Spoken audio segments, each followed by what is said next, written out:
And again, where did they find this at? They didn't find the oldest person, the oldest man in the world, and all of that in Africa. No, right here, right where the barbarous nations was, right where ancient Morocco is and was. Anything with A-L is Moorish. Anything with M-U, M-O, M-A, that's all Moorish. It ain't African. We're the ones that named Africa, Africa. Africa is a Carthaginian word from the Punica Latinum, which means a far land. So even in the word Africa, they're still saying that they are still a part or under the old Moorish Empire.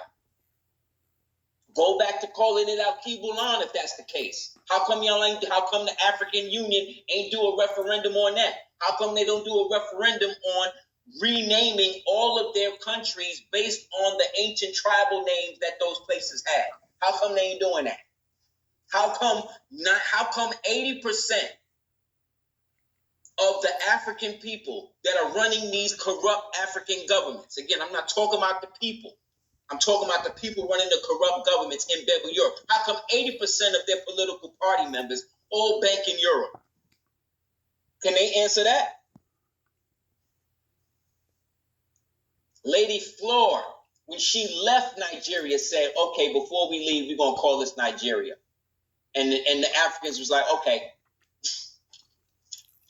Before that, they was calling it Yoruba land. And now in Nigeria, you got a bunch of people calling themselves Muslims that want to turn it into an Islamic state pattern after the terrorist Arabs, Hamas and Boko Haram and what you call it? It's Hamas, Al Qaeda, ISIS, Boko Haram. All of that shit is CIA.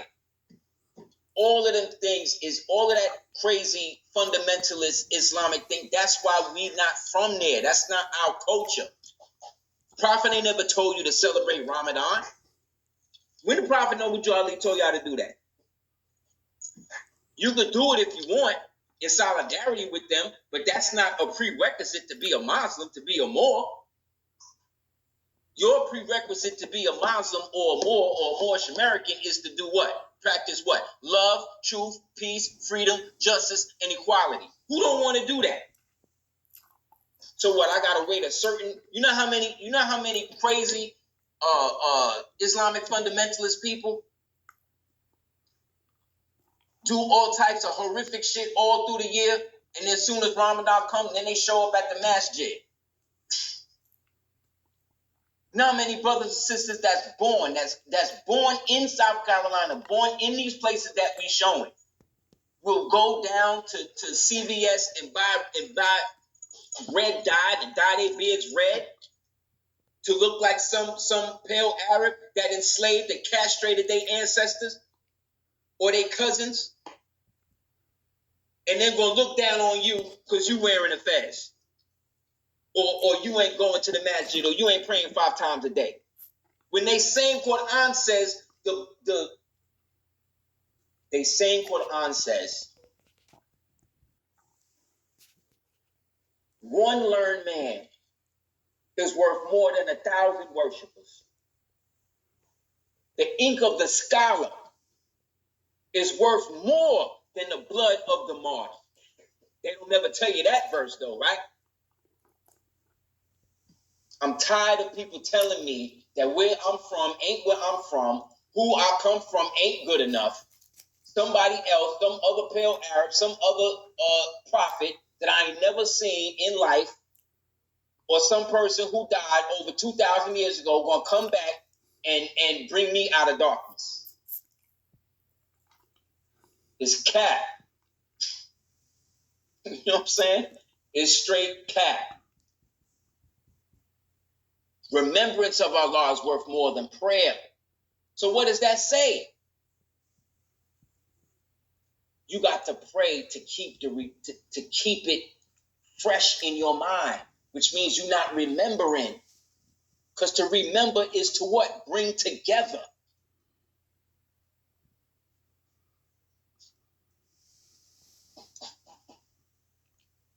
That's why the split came between the Moors and us and them pale Arabs, because them pale Arabs, once we think, that's why we went up back into Europe and Spain and did all that other type of shit and left them niggas down there and all that. And what did they do? They started the slave trade. To this day, they'll call you a kafir. To this day, they'll call you a kafir, bro. Just like the Africans, they'll call you a what? What's the name they got? Obaku? What's the negative word they be calling? They be calling us on the low. Come right in your country and do it. Akata. Thank you, Maurs. Yes. Call you an Akata. Like these niggas know anything about their own history. Everything they know about their history, they got out of a white man book. I was watching a thing the other day, an interview with this brother from Africa, and they said, well, what is it like, when you go home or whatever, and you bring back a melanated American woman? He said, well, actually, if anything, they would rather remarry white people. See that? See that? So again, they can't tell me nothing about anything on this side of the world. Nothing. Because again, get the book, The Algonquin Conquest of the Mediterranean Region, 11,500 by Samuel Poe. Talks about the Carthaginians from over here of the so-called Algonquin. Right? We went over and colonized them when we was Phoenicians, when we was Carthaginians, when we was Fomorians. These niggas ain't never come over here and colonize us. We ain't do that. They had to flip it. Get these books. And you'll see the difference when the shit started flipping up. See, there's a difference between American Indian so-called Freemasonry, right, and Native American Freemasonry. Two different things.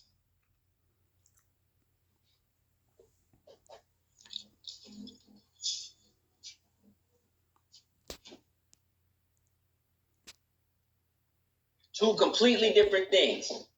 But both are an anathema to us after a certain point, especially after the prophet came. Because when the prophet came, all the secrets was revealed. So we didn't need to be Shriners. We don't need to be none of that shit. We are naturally born on the square. Why would I study 35 to 50 years with some niggas in a room when I'm naturally born with the gift? When I'm older than Freemasonry. I'm older than the damn pyramids. We're older than all of that. I just showed you the half-life of uranium. And remember, we was literally digesting it. We was cooking with it. We put lead in the damn walls, in the paint, in the walls.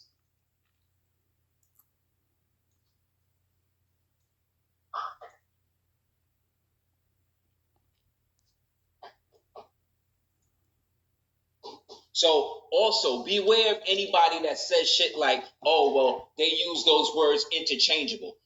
Don't believe that. Don't start falling for the banana in the tailpipe. Whenever they say, oh, well, they use Muslim and Moslem interchangeable, that Moslem was just the word that they used because that's how they said Muslim in English. No, you're lying.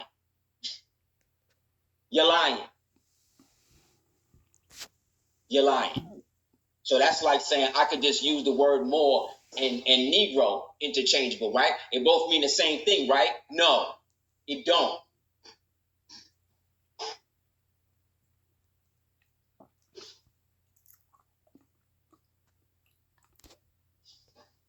Islam, we're going to get into that right now as well. Show and prove this, to knock this out. This is from the Mexican Almanac. He posted an excerpt from it.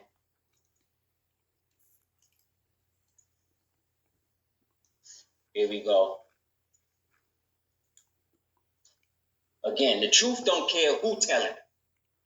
Whereas a lie needs certain people to go along with it. You understand? Look, this from 1906, the Moor wrote. In 1906, Quran and Muslim was seen as fads in Oriental spelling. Our old Moslem became Muslim. Quran with a K became Quran. From the Springfield Weekly Republican, Springfield, Massachusetts, August 2nd, 1906. All that Mr. Wollaston reports is so apocryphal as this, but he is a mere compiler with little discrimination as to what he pillages. He indulges in the latest fads of Oriental spelling. The Quran becomes Quran, right, with a Q. And he said that, and he that we knew as Mohammed, right, as Muhammad, and have come to speak of as Mohammed, here figures as Muhammad with a U, while our old Muslim become Muslim. But he does not tell us how to sound these new vowels, as he sticks in, though we must suppose he gives them the ordinary English sound for that part of Arabia, which we know as Yemen, he spells as Yamen. So see? So that torpedoes all of this other shit that these people is talking about. Then, when we look at this is an appeal from Calvin Coolidge. Look, an appeal in favor of that class, Americans called Africans, by Miss Child, author of the mother's book, the girl's own book, The Frugal Housewife. Let's blow it up. Look, we have offended, oh, my countrymen. We have offended very grievously and been most tyrannous, right? You know what a tyrant is, from east to west. But we know it's actually from west to east now. A groan of accusation pierces heaven. The wretched plead against us, multitudes, countless and vehement, and the sons of God, our brethren. This is from 1833. So what they going to say now? What they going to say now? How is it interchangeable now? When we just read what this nigga said. Who was the Orientalists?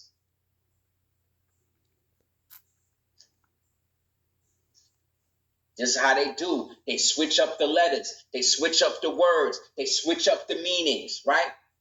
Just like today. Oh, men can have babies. Women can do what men do. We all the same, right?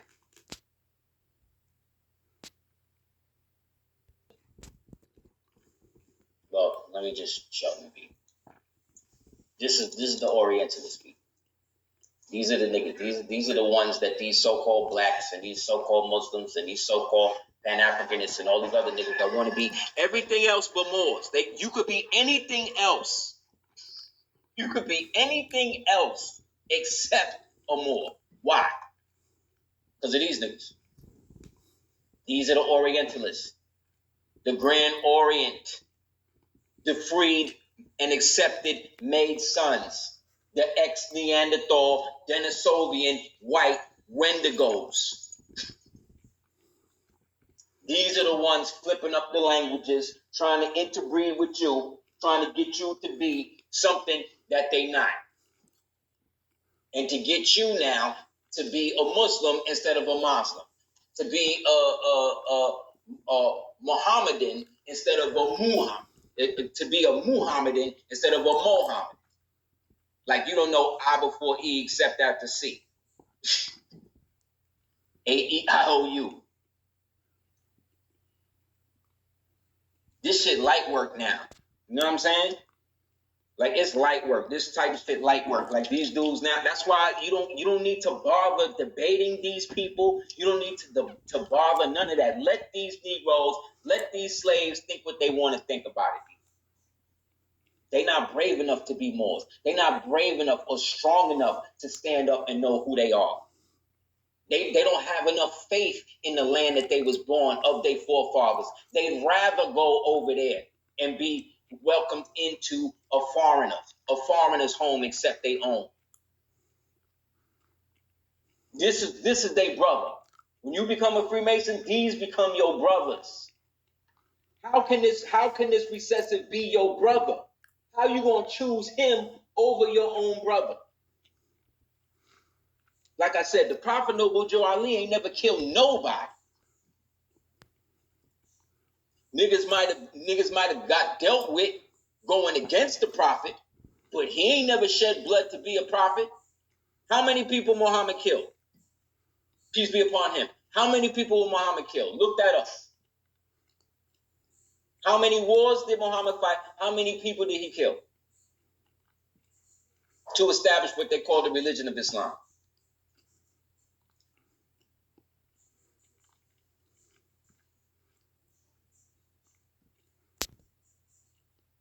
You got to kill somebody to be a part of what you are part of. Or if you got to sell a piece of yourself to be a part of something, that's not something you should be a part of. You understand?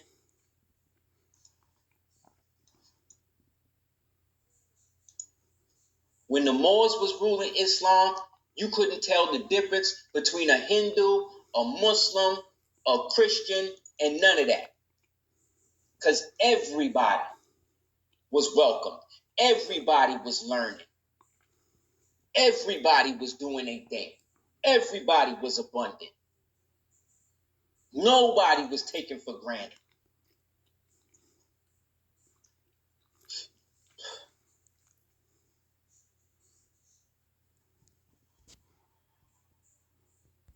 Because once you see the real ones know, once you let them know that you are more, and you standing on the pillars of what Islamism and moral science really is, there is no debate. They don't have no problem with you. The only people who have problems with you is the zealots, the fanatics, the people with blind faith that go by what they taught. These the people that got rid of Malcolm.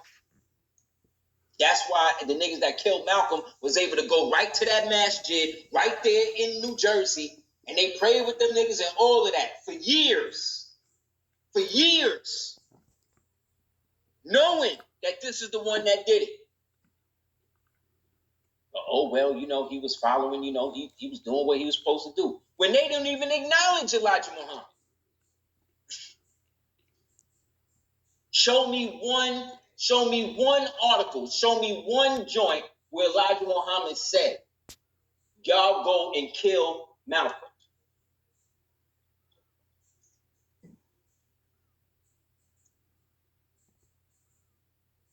The significance of the fez.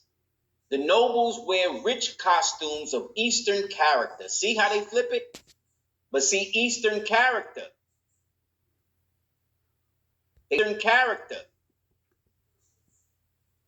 They talking about the Southeast. They talking about us over here. They ain't talking about them over there.